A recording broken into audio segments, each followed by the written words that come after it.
The distress call arrived fractured by distance and war. It reached the listening arrays of the Ethan assembly on a frequency few still monitored. Most major powers automatically filtered unknown military transmissions. The Ithing did not have the luxury of arrogance. They listened to everything. High Coordinator Sarin stood within the quiet chamber of the assembly spire as analysts reconstructed the signal from damaged data fragments. The Ithing were tall, narrow beings supported by digitigrade legs and two long upper limbs ending in fine manipulators. Their skin carried a matte grey tone, layered in subtle ridges that shifted shade with emotional intensity. Sarin's ridges darkened as the image stabilized. A human male appeared in the projection. He wore a plain armored uniform marked with burn scoring. No glowing implants. No visible neural crown. Behind him, the interior of a command deck flickered with failing light. This is Admiral Daniel Brooks of the United Earth Defense. Fleet Sol system is under sustained assault by Dominion Coalition forces. Civilian evacuation is ongoing. Orbital platforms have fallen below defensive threshold. A tremor shook the background. We are transmitting an open distress call to any independent civilization capable of response. Ammunition reserves are finite. We will continue resistance until evacuation is complete. He paused. If anyone answers, we will remember. The feed ended in static. Silence settled over the chamber. The Dominion Coalition was not a regional nuisance. It was the largest military bloc in that quadrant of the galaxy. Its fleets operated with automated precision, layered shield harmonics, and overwhelming numerical advantage. It absorbed smaller powers through pressure or force. Earth had refused integration. Now Earth was burning. They cannot survive, analyst Varric said softly. Coalition fleet mass exceeds human capacity by 3 to 1. Sarin knew the numbers. Ethan military strength was modest.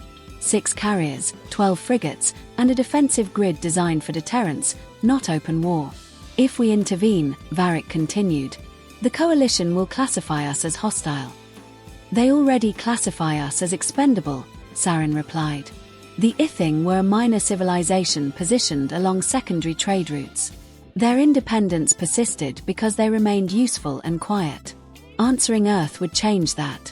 Sarin replayed the human transmission. No begging. No promises. Just resolve. We will remember. It was not a threat. It was a statement of continuity. Sarin considered the strategic implications. If the Coalition consumed Earth uncontested, their frontier would shift closer to Ethan territory. Compliance would follow gradually, then completely. Intervention carried immediate risk. Inaction carried eventual certainty. Fleet readiness? Sarin asked. 71%, Varric answered. Mobilize, Sarin said. The chamber stilled. Coordinator, we respond. Yes. Within hours, Ethan warships disengaged from dock rings orbiting their home world. Their vessels were elongated and segmented, built around powerful beam arrays and autonomous drone swarms. Efficient. Elegant. Not designed for sustained attrition. They entered the contested hyperlane corridor toward Sol. Coalition interdiction signals greeted them almost immediately. Unidentified fleet. You are entering restricted military space. Withdraw. Sarin responded without raising his voice. We are answering a distress call. Sol system is under lawful enforcement action. Response not recognized. Coalition targeting grids activated. The Ethan fleet did not slow. They emerged into Sol space amid debris fields and scattered radiation plumes. Earth hung scarred beneath shattered orbital platforms. Coalition ships maintained layered formations, hammering the remaining human defenses. Human vessels were still fighting. Sarin watched carefully. Human ships moved in tight groups. They did not scatter under pressure. When one expended ammunition, it fell back behind wreckage while another advanced to cover. Their weapons were kinetic cannons and missile racks, physical rounds. Reload cycles were visible in their movement timing. Finite systems. Measured use. A human destroyer absorbed sustained beam fire while 2 civilian transports escaped the atmosphere behind it. The destroyer split apart seconds later. Saren's ridges darkened. "Engage," he ordered. Ethan carriers released drone clusters that surged toward coalition flanks. Precision beams targeted shield emitters and communication nodes. Coalition formations adjusted quickly, returning fire with heavy plasma arcs. An Ethan frigate lost shields and fractured under concentrated beam impact. Human ships reacted immediately. One human cruiser shifted position between coalition fire and a damaged Ethan carrier. Its hull plating glowed under sustained impact. It did not withdraw until the carrier regained partial shield function. Admiral Brooks transmitted directly. "You came?" "Yes," Saren answered.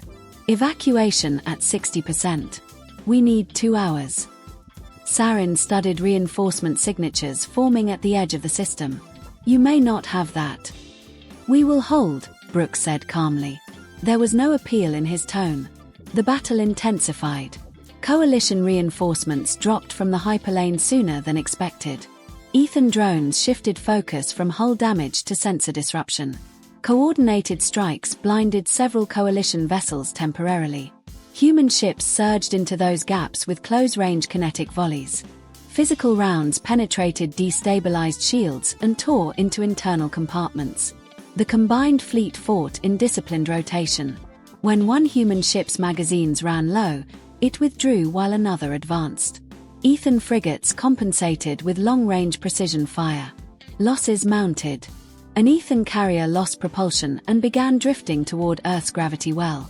2 human destroyers positioned themselves alongside it, absorbing incoming fire long enough for tow cables to deploy. Saren opened a channel. "Evacuation status." 89%, Brooks replied. "Ground units still extracting. Coalition reinforcements increasing." A brief silence.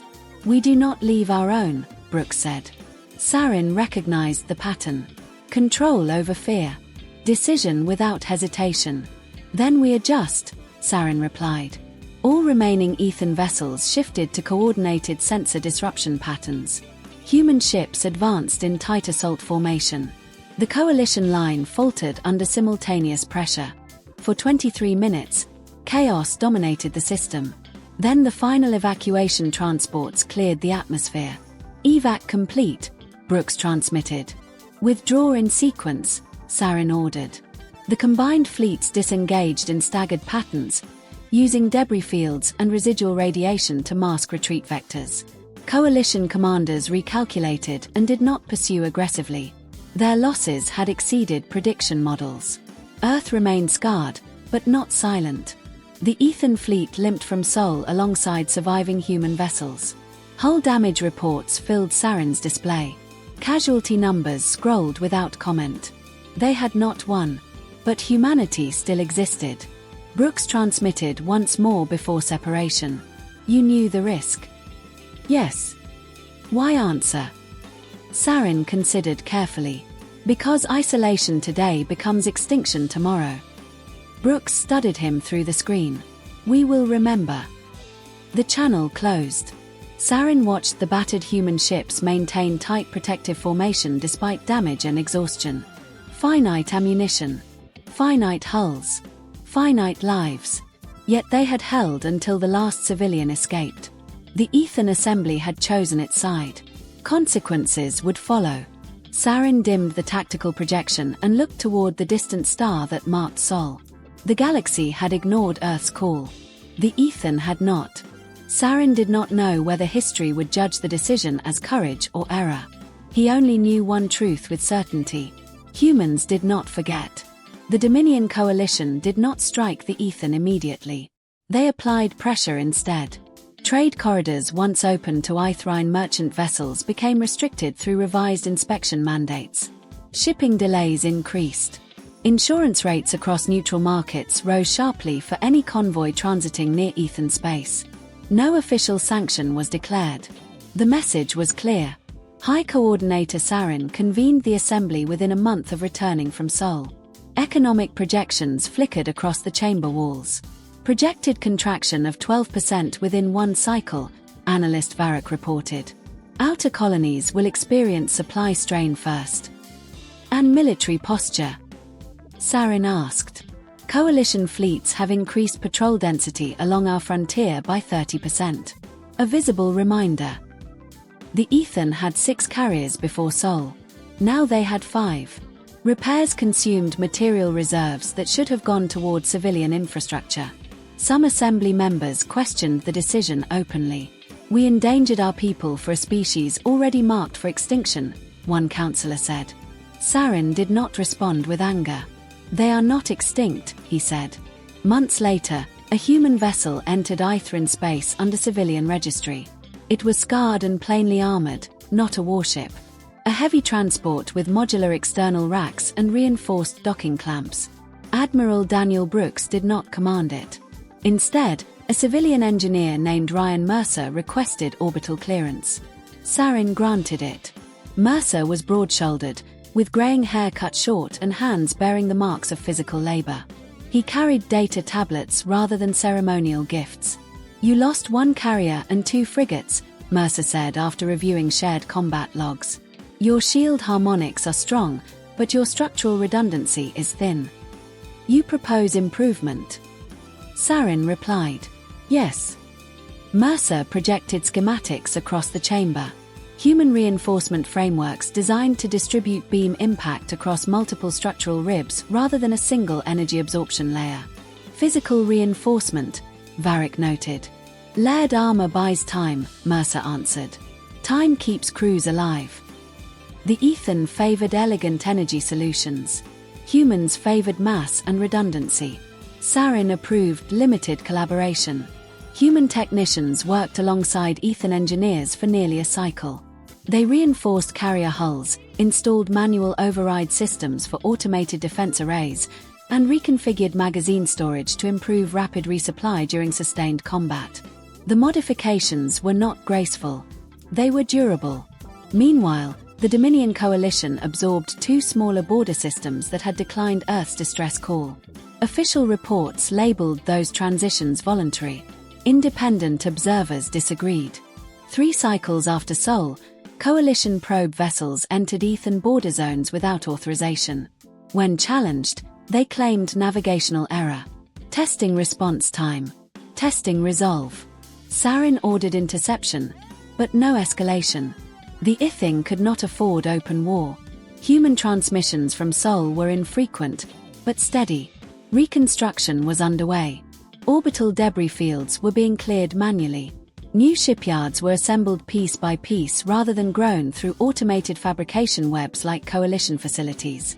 Progress was slow. Deliberate. 5 cycles passed. Then the coalition acted.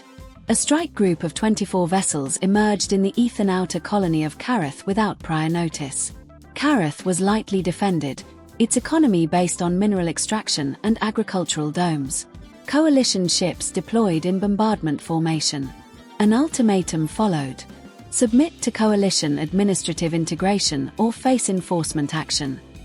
Sarin received the transmission in real time. Carath's defense grid would not withstand concentrated fire. He transmitted 1 message toward Sol. Coordinates. Fleet composition. Time estimate to impact. No plea.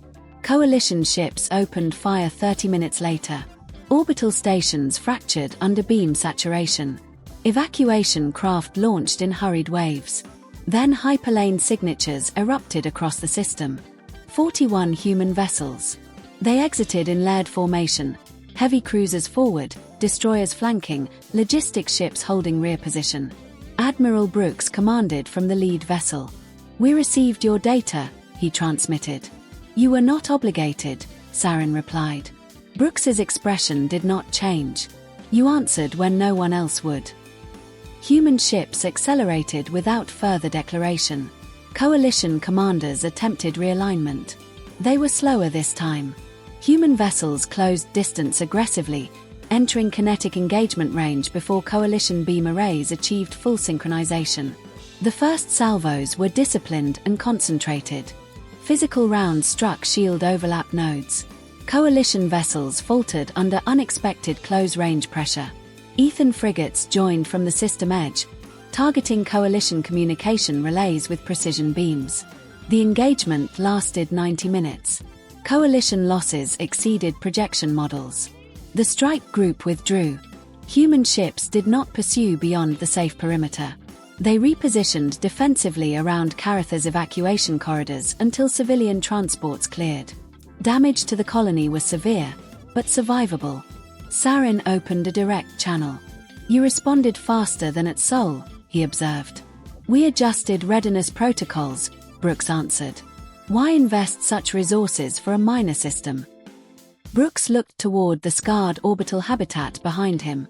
"Because we remember." There was no theatrical weight to the statement, only certainty. Human construction vessels arrived within weeks. Reinforcement frameworks similar to those installed in Ethan carriers were applied to Caratha's rebuilt stations. Distributed shield nodes replaced centralized arrays.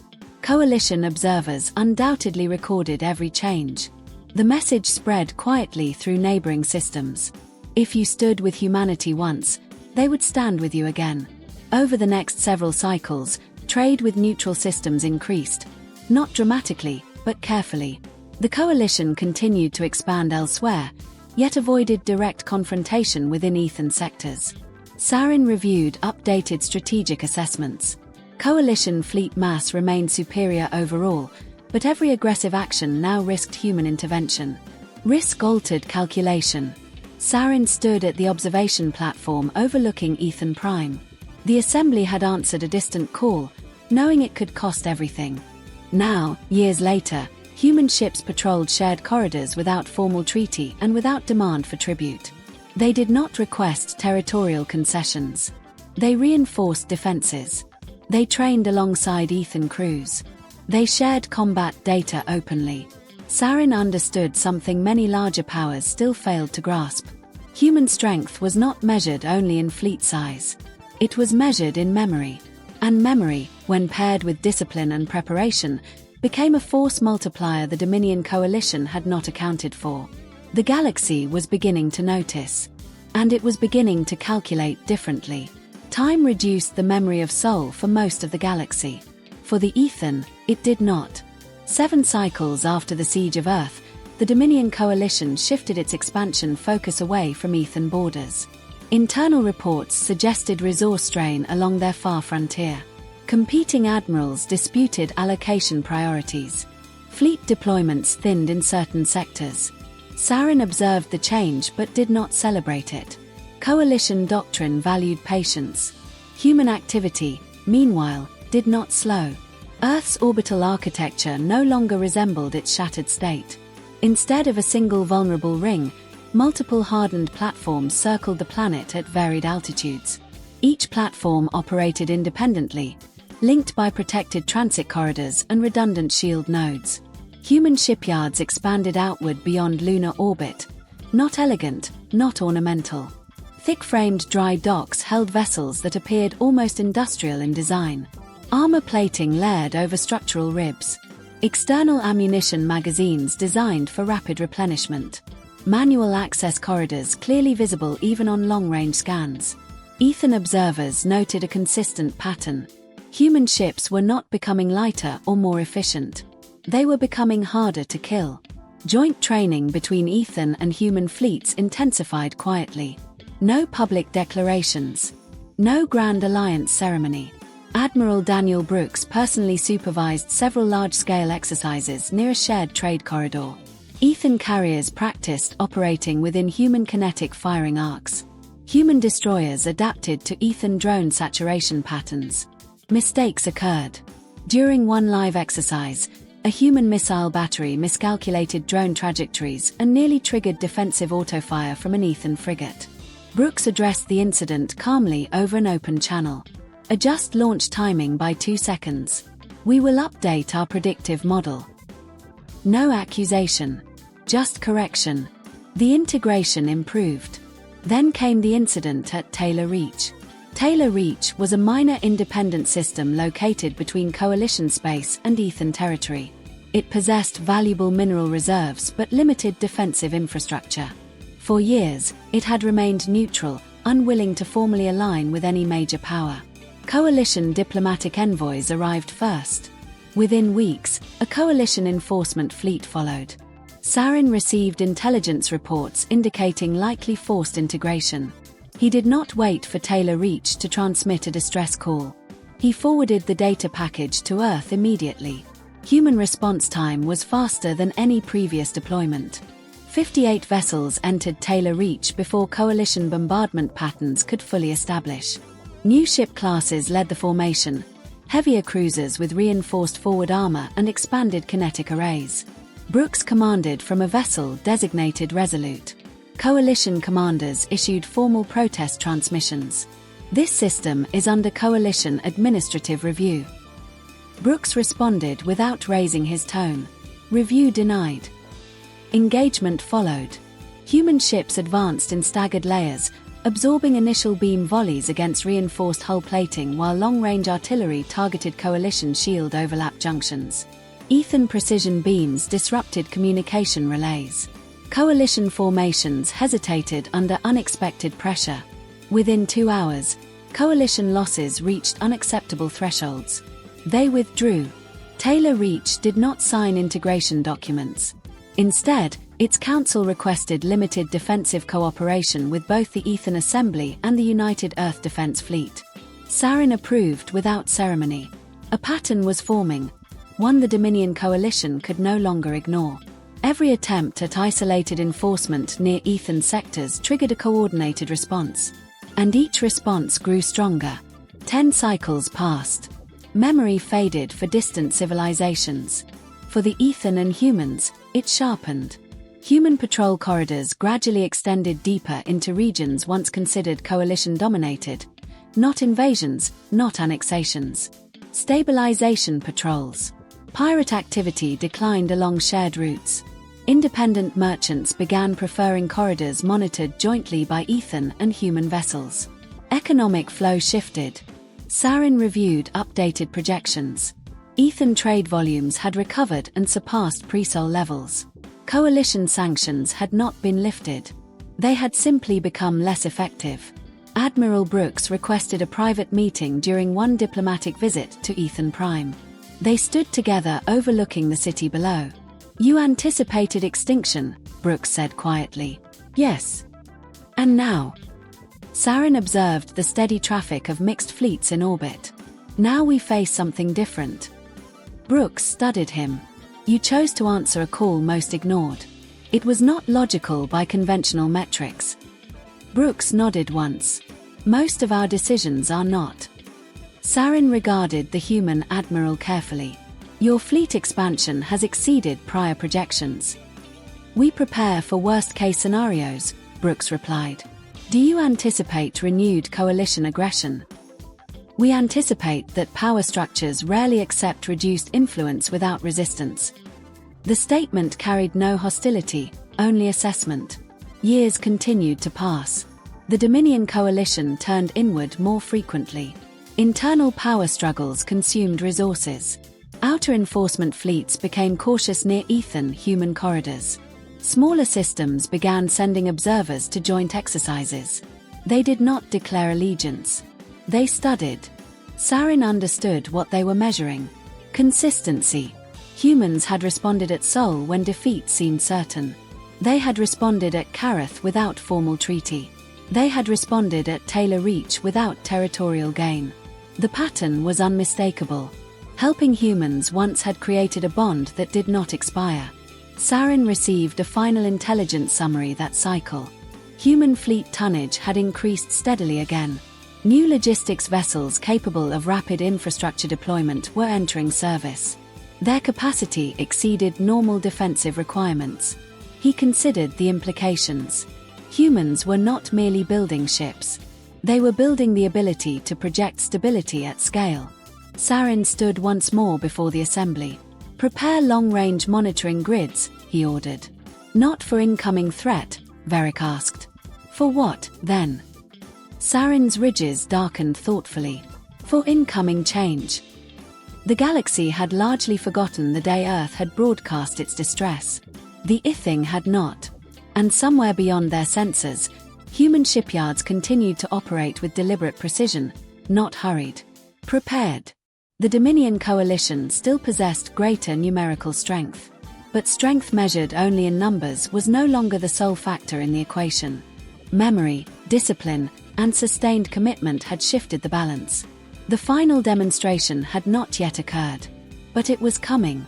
It began without warning. No distress signal. No coalition incursion. Ethan long-range arrays detected mass hyperlane ruptures at the edge of their primary system. Dozens at first, then hundreds. Analyst Varick's voice remained controlled as the data refined. Unidentified fleet mass exceeds prior coalition deployments. High Coordinator Sarin stood at the central display. Source. A pause. Sol.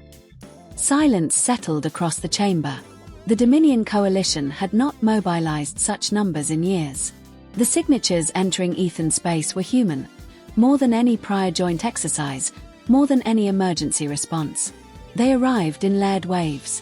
Heavy capital ships formed the outer perimeter. Behind them came carriers unlike previous designs. Broader, reinforced, surrounded by escort screens operating with practiced precision. Then came something else. Industrial platforms. Mobile shipyards. Modular defense arrays. Entire construction frameworks translated from the hyperlane and began taking position in stable orbital corridors without requesting clearance. Sarin opened a channel. Admiral Daniel Brooks appeared on the display, older now, hair streaked with grey, expression unchanged. "You did not signal arrival," Sarin said. "No," Brooks replied. "Explain." Brooks did not smile. "Years ago, we transmitted a distress call. Most powers ignored it." "Yes. You did not." Sarin waited. Brooks continued. "You paid for that decision, economic pressure, military threat, political isolation. We accepted that risk." Brooks nodded once. "We did not forget." Behind him, human officers moved with quiet efficiency. Fleet positioning data streamed across his command deck. Sarin watched as human capital ships established defensive anchor points at the outer boundary of Ethan territory. Sensor grids extended outward. Patrol vectors projected deep into corridors once dominated by coalition enforcement fleets. "You are deploying significant assets," Sarin observed. "Yes." "For what duration?" Brooks answered without hesitation. "Indefinite." In orbit above Ethan Prime, human construction vessels began assembling a permanent defense lattice integrated with Ethan systems. Reinforced shield nodes were installed at planetary Lagrange points. Docking rings expanded to accommodate larger mixed fleet operations. No demands accompanied the construction. No treaty revisions. No territorial claims. Within days, trade vessels from neighboring systems altered course to pass through Ethan space under the new protective umbrella. Insurance rates recalibrated across multiple markets. Coalition surveillance ships approached the system perimeter. They did not cross. Sarin received a formal transmission from a coalition admiral 3 days after the human arrival. "Your system is hosting an unprecedented military concentration." "Yes," Sarin replied. "This alters regional balance." "Balance was altered years ago," Sarin said calmly. Coalition admirals studied updated tactical projections. Human fleet mass in Ethan space now exceeded any previous deployment recorded in that sector. Not poised for invasion. Poised for defense. The coalition withdrew its patrol elements farther from Ethan borders within 2 cycles. Sarin stood beside Brooks on an observation platform, overlooking the expanding defense lattice. "You bring fleets and infrastructure on a scale none predicted," Sarin said. Brooks watched human and Ethan crews working side by side below. "We bring stability, for us, and for any system that stands with us," Brooks corrected. Sarin considered the broader implications. Other minor civilizations were already transmitting inquiries, requests for trade access, security consultations, joint monitoring agreements. The message had spread without announcement. "Help humanity once, and you will not stand alone again." Sarin turned toward Brooks.